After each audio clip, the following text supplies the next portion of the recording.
Assalomu alaykum. Pazanda uz kanalimizga xush kelibsiz. Bugun sizlar bilan oddiygina shokoladli tort tayyorlaymiz. Eng avval zavarnoy krem tayyorlab olamiz. Idishga 200 g shakar, 2 osh qoshiq un, 2 osh qoshiq kakao, 1 choy qoshiq vanilin solib aralashtirib olamiz. 400 ml sutni ozginadan quyib, hammasini yaxshilab aralashtiramiz. Qumoq-qumoqlari qolmasligi kerak. Aralashtirib bo'lgach, gazga qo'yamiz.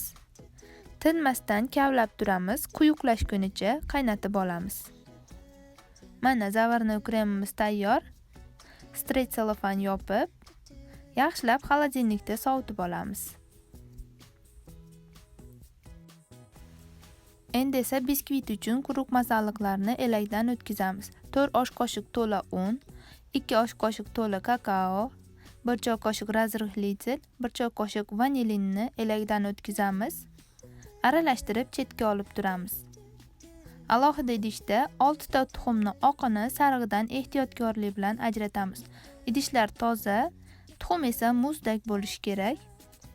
Tuxum oqiga bir chimdim tuz solib, mikserda oppoq ko'pik bo'lgunicha ko'pirtiramiz. Ozginadan 100 g shakarni qo'shib mikser qilishda davom etamiz. Mana shunaqangi idishdan tushmaydigan darajada qattiq bo'lib ko'piradi.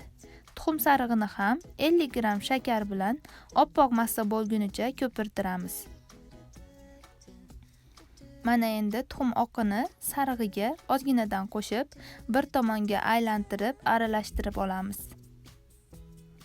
Hamma massani birlashtirgach, quruq masalliqlarni yana bir bor elakdan o'tkazamiz. Ozginadan tuxumli massaga qo'shamiz va bir tomonga aylantirib aralashtiramiz. Xamir tayyor.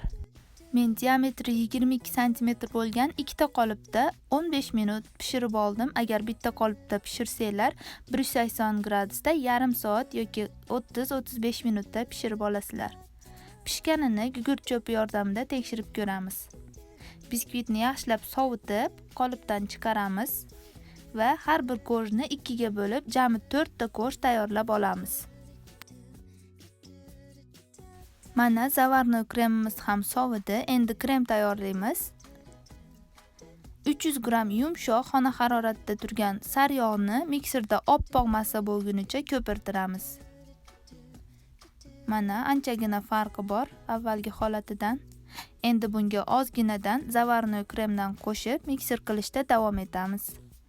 Hamma massani birlashtirgach, kremimiz tayyor bo'ladi. Endi esa tortni yig'ishni boshlaymiz. Avval ozroq krem surtib, birinchi ko'shni qo'yamiz. Siroplash uchun men kofe damlab olgandim. Xohlagan siroplardan foydalansanglar bo'ladi. Sirop albatta sovuq bo'lsin. Birin-ketin ko'shlarni siroplab, kremlab chiqamiz.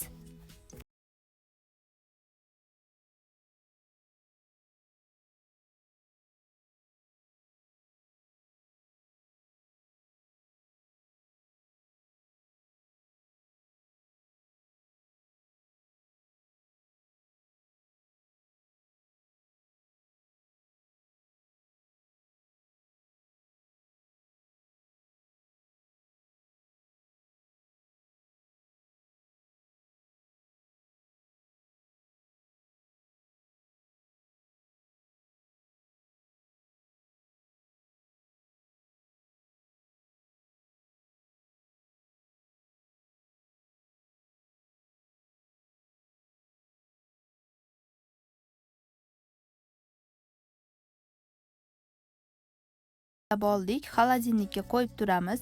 Ungacha esa ganash tayyorlaymiz. 200 ml qaymoqqa 200 g shokolad solib, mikrovolnovkada yoki suv hammomida eritib olamiz. Yaxshilab aralashtiramiz va soviganidan so'ng tortni ustiga quyamiz. Tortni albatta shokoladi oqadigan darajada bironta idishni ustiga qo'yinglar va biroz sovigan shokoladni tortni ustiga quyib chiqamiz. Hamma joyga birdek qilib shokoladni tekizib surtib chiqamiz. Shokoladi qotganidan so'ng tagiga oqqan shokoladlarini artib olib tashlasak bo'ladi. Xohishga ko'ra bezatamiz. Men maydalangan arahis, ya'ni yer yong'oq sepdim. Tayyor tortni 3-4 soat xolodilnikka qo'yib qo'ysanglar, kremlari biskvitiga o'tib, yana ham mazali, yumshoqqina bo'ladi. Tayyorlab ko'ringlar, juda ham oddiy masalliqlardan tayyorlanadi. Yoqimli ishtaha. Kelasi videolarimizda ko'rishguncha salomat bo'linglar.